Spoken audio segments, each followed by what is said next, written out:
Hello and welcome. This is Wildflower Books. I am Meg, and today I want to show you all of the books I bought in the month of February.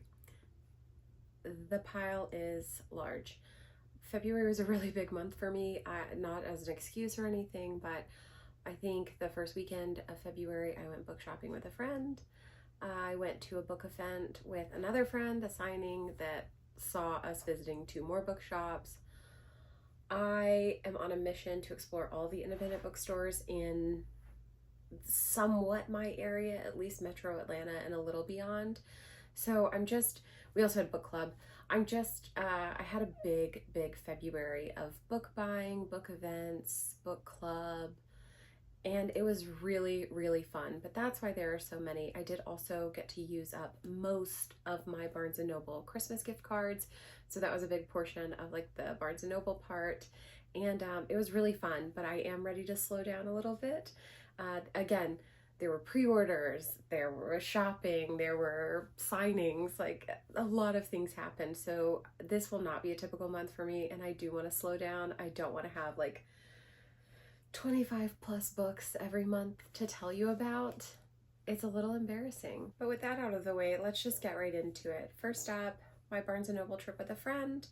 I got Mrs. Nash's Ashes.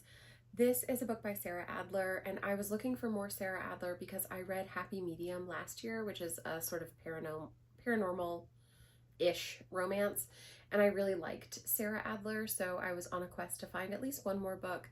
This is, like I said, Mrs. Nash's Ashes. It is about Millicent, who has an elderly best friend. Very relatable to me. I love old ladies. I think they make the best friends. I totally get it, but she was on a mission to reunite her with this woman that she fell in love with when they were younger. Unfortunately, her elderly friend dies before that can happen, Mrs. Nash. So to try and keep her promise, she travels from DC to Key West with some of Mrs. Nash's ashes. I think along the way she runs into a man that maybe she knew from a master's program. They sort of team up on this adventure together, and I'm sure that's where the romance comes in. It just sounded cute, and like I said, I like Sarah Adler's writing, so I wanted to give something else a try. Next up is You Look Better as a Ghost by Joanna Wallace. This is an odd cover. I mean, there's a woman holding a bloody hammer, right up my street. I think this may be classed as like a mystery thriller. I don't think it's general fiction, but basically we have kind of a part-time serial killer who is getting blackmailed, and her journey to, I don't know, eliminate her blackmailer maybe? Not sure. Sounds good, looks good, and that's why I got it. Next up, Heart Song Book 3. I wanted this because the Barnes & Noble Special Edition. Still haven't read a single one in the series. I think we're up to book 4, but book 4 is still a hardback. But I will continue to collect these Barnes & Noble special editions because I think they're pretty. I do want to complete this series. I do want to start and finish this series in 2025, so wish me luck there, but there's not much I can say about it. It's book 3 in a series of books that I haven't read. Sorry. A House with Good Bones by T. Kingfisher. I was also on a hunt for T. Kingfisher books, not anything specific, but just getting ones that I do not currently have. And this is the only one I could find that I don't currently have. It is a horror. I think it's a Southern Gothic, and it just looks really good. I don't know a lot about this one. This one was not on my radar so much. I was looking for like A Wizard's Guide to Defensive Baking. The Seventh Bride, I think, is another one. So anyway, this one just popped out. I saw it randomly on a horror table and I grabbed it. I did make a list, so these were also on that list. And the final 2, these are books 2 and 3 in the Lightfall series by Tim Probert.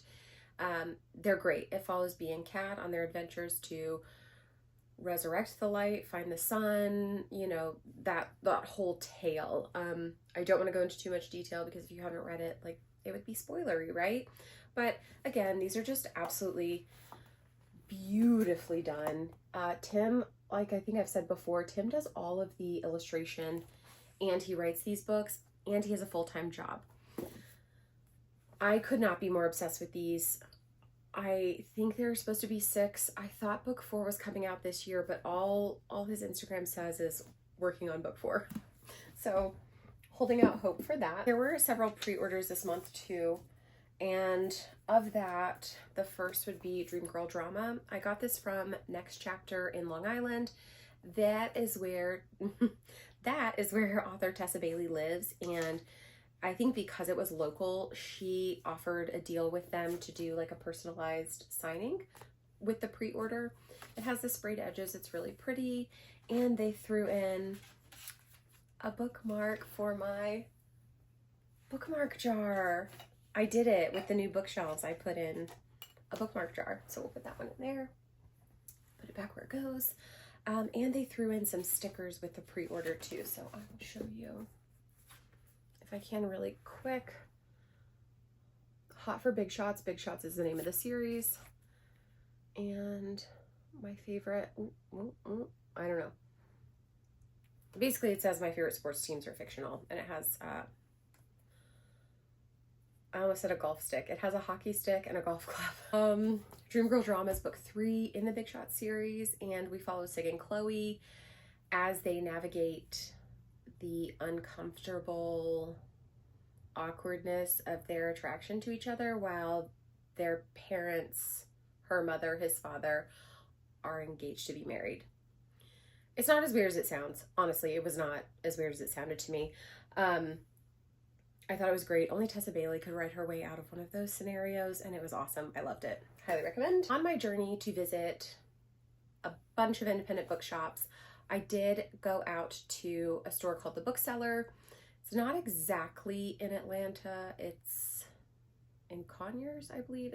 It's a ways away, but we had an adventure. The first book I got there was Haunted Ever After. It's set in coastal Florida. I think maybe there's some paranormal about it, but this is another one that I've just seen around and around and around, and I wanted to pick it up. Next in The Bookseller is The Color Purple. They had this on like a big display, and I realized I've never read it. I've never seen the movie. Alice Walker is from Georgia, and like, that's embarrassing. I should read this. So I grabbed that one as well. And finally in there, this looked interesting to me when I'm dropping books. It's called Woodworm by Layla Martinez, and I believe this is sort of like a haunted house style horror.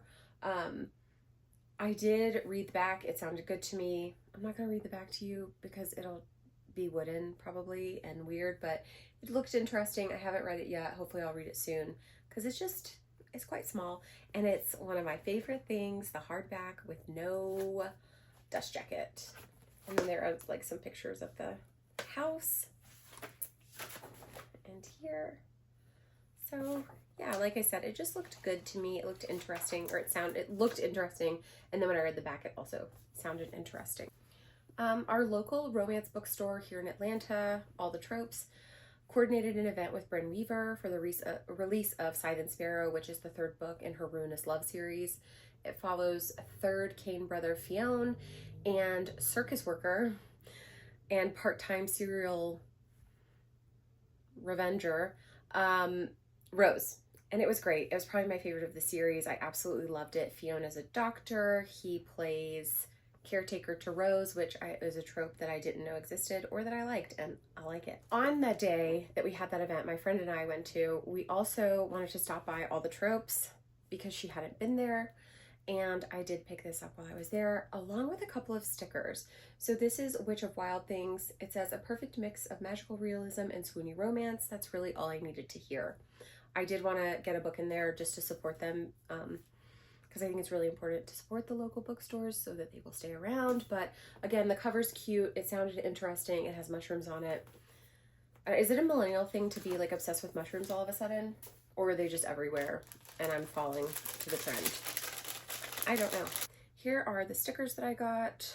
So the first one is, oh, I suck at this.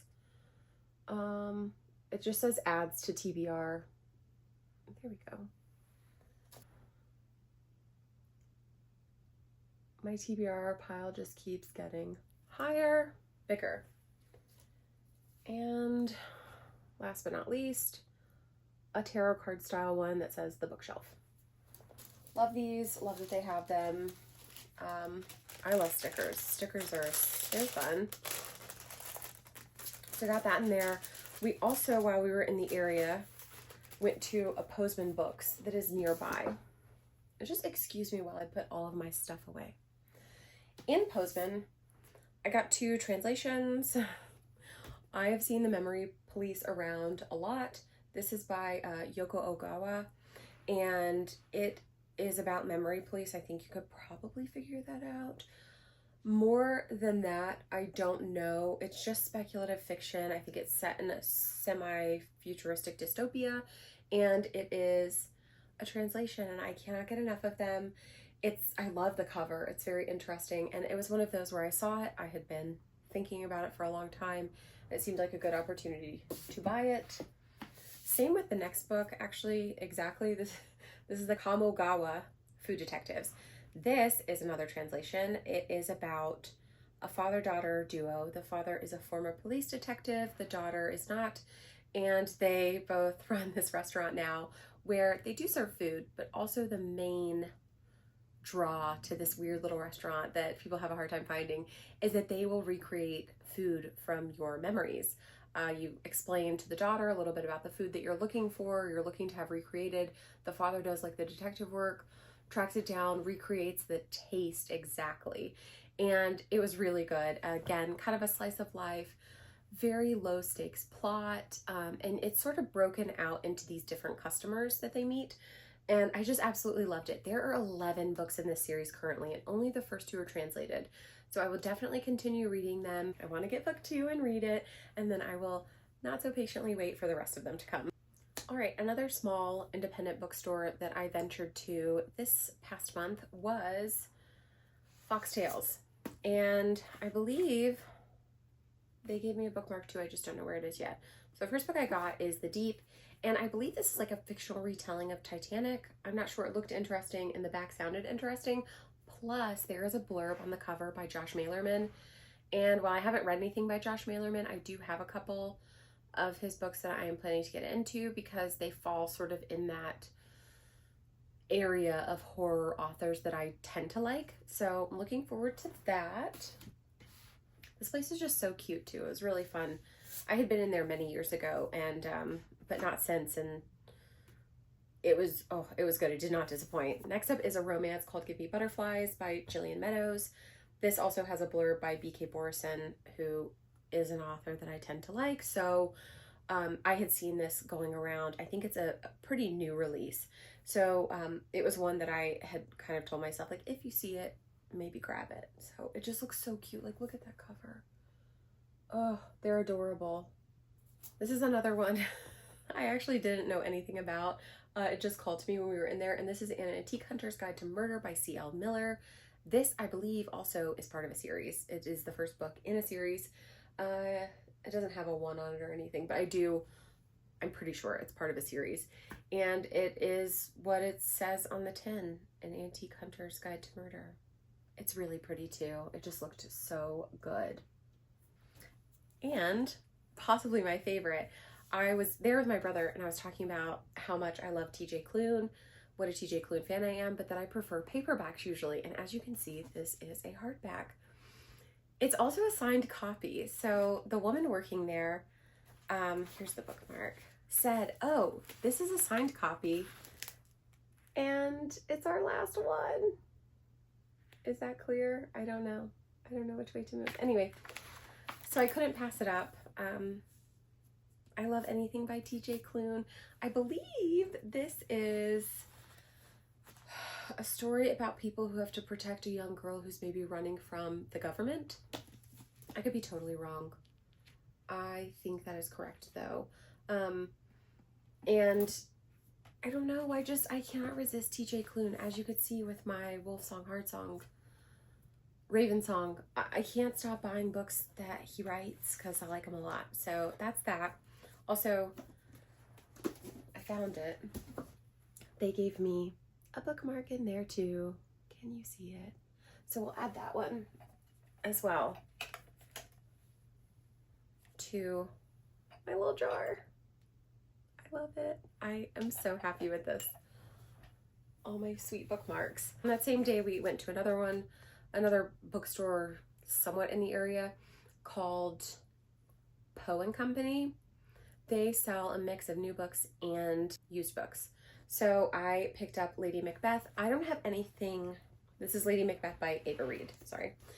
I don't have anything to say about this other than Alice from the Book Castle bought Lady Macbeth by Ava Reed, so I bought Lady Macbeth by Ava Reed. I think it's going to be gothic. I do think it's a retelling of the classic Shakespeare tale, so probably not a huge spoiler there, but like, can we talk about these end pages? That's a dragon, right? Looks like a dragon. I don't remember that from the Shakespeare play, but we shall see. Again, Alice talked about it, and whatever Alice says goes for me. We tend to have similar tastes, and I have liked every recommendation that she has given. Change of Heart by Fallon Ballard. Picked this up at Target. I've never read anything by Fallon Ballard, but I've seen a lot of books floating around in the romance space by this author, and this sounded interesting. I think this is like a cynic who wakes up magically, paranormally, I don't know, in like a Hallmark movie, and that sounded real good to me. And I can't, again, my millennial heart, I cannot pass up like pink and green. Sorry, it's so cute. So that's that. And at book club, we met at another local independent bookstore before we went and had like a late lunch. And in there, I got several books.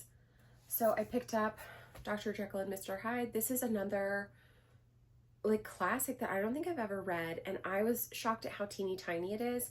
This is a novella. I had no idea. And do you ever see a book for like $5? This was $5. So I had to pick it up, and I love the cover. I love the crazy faces. So cute. So weird. It's a translation. Yeah, no, it is. It is a Japanese translation called Tokyo Ueno.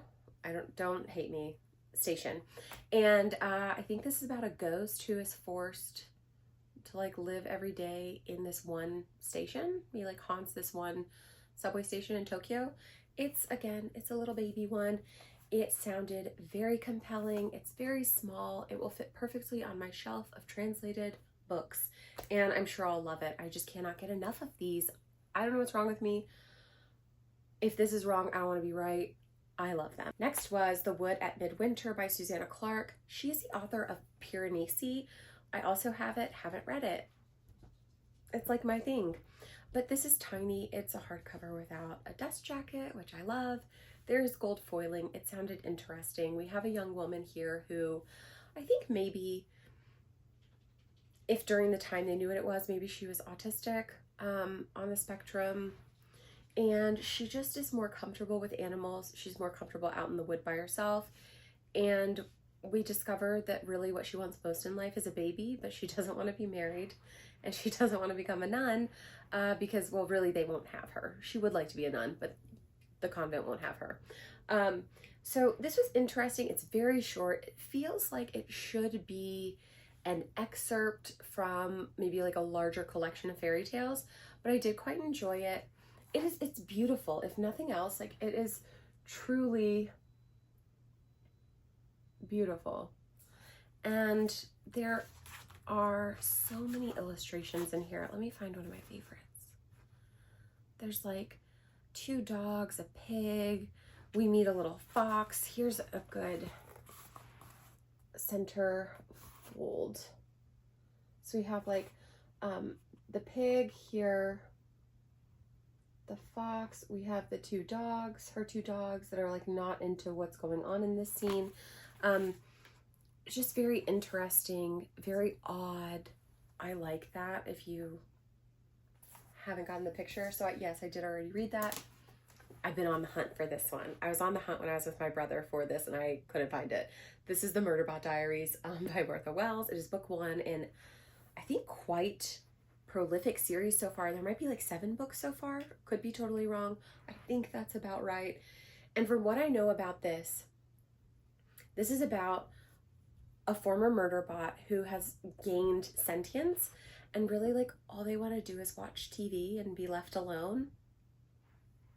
Okay, all I want to do is read and be left alone, but I get it. And then maybe they're called up to duty for something. I don't know, it sounded really interesting. I've seen it recommended again by people whose recommendations I really take to heart and appreciate. So super excited to have this. The last book I got in the Reading Attic, which is that store that we went to, is Little Eve by Catriona Ward. We have like a reflection here, sort of like a wavy reflection in water, it looks like. Maybe we have dual universes, I don't know. But it is by Catriona Ward, who wrote The Last House on Needless Street. And that is a book that I've read recently that really, truly took me off guard, shocked me, surprised me. And I really appreciate an author that can do that. I think Stephen King has blurbed some of her books too, so like I'm all the way in. I don't remember exactly what this is about, except that it's like set in the 20s in Scotland. Say no more. The cover looks crazy. I mean, it does look like two alternate universes, right? We have this reflection, but if you really look at it closely, you see two different flags on the flagpole. So like something alternate universe-y seems to be happening. We'll see. Hopefully I'll get to that soon. The goal is to actually get through these books that I buy, so we'll see how far I get on that goal. Last two books, I did a small pre-order with Barnes & Noble. These came out on the 26th, I believe, of February. And this is not a new release, but the pre-order was for a paperback. And this is called Green Teeth. It is about a monster who lives in the water and does not care for humans. But I think one day a witch is thrown into the water. I think this is during the times of like, if she's a witch, she'll survive. And if she wasn't, she'll die. So like, why were we doing this to people? I don't know. But anyway, a witch gets thrown in. Things happen. It's beautiful. I just love beautiful books. Covers will get me every time. Sounds interesting. This is actually Barnes & Noble's, one of Barnes & Noble's book of the month. I don't know if it's like speculative fiction or like fantasy book of the month, but in their stack, it just came out today. Today's March 1st. This was one of their books of the month. So I have high hopes. Don't let me down. And of course, last thing that drew me to this, T. Kingfisher blurbed it, so okay. And Queen of All Queens, T. Kingfisher, Swordheart. I do also think this is a new release for this version. This book has been around. It,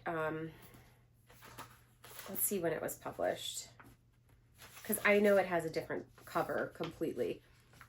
2018 by Ursula Vernon. That is, if you didn't know, T. Kingfisher is her writing name. And this is a fantasy romance. I think there is a girl who finds a sword. She unsheathes the sword, and actually the sword turns into a dude who's supposed to be her protector or whatever. Let's see. Yeah, Holland inspects the ancient sword that's been collecting dust on the wall since before she moved in. Out of desperation, she unsheathes it, and suddenly a man appears. His name is Sarkis. He tells her he's an immortal warrior trapped in prison of enchanted steel. So, the sword. It's, God, again, guys, can you focus, please? I would be your best friend. It is stunning, right? It's beautiful. I know it's going to be good. And it has, oh God, the sprayed edges in teal. I love when you crack open a sprayed edge book and all the pages sort of like crinkle together. Yeah, so, oh look, it has a little of her other books. She has more than this now. Yeah, really excited. It's gorgeous. Can't wait to read it. So those are all the books that I bought in the month of February. There were a lot, like I said. March will be more chill, I believe. I might just do like an Instagram or something of those books, but I know I have a couple of pre-orders coming. You might have seen that if you watched my 2025 most anticipated books or most anticipated releases. I did mention a few that I have coming. And yeah, that's all the decisions that I made in February. Did you buy a lot of books, or are you normal? Let me know in the comments if you liked this.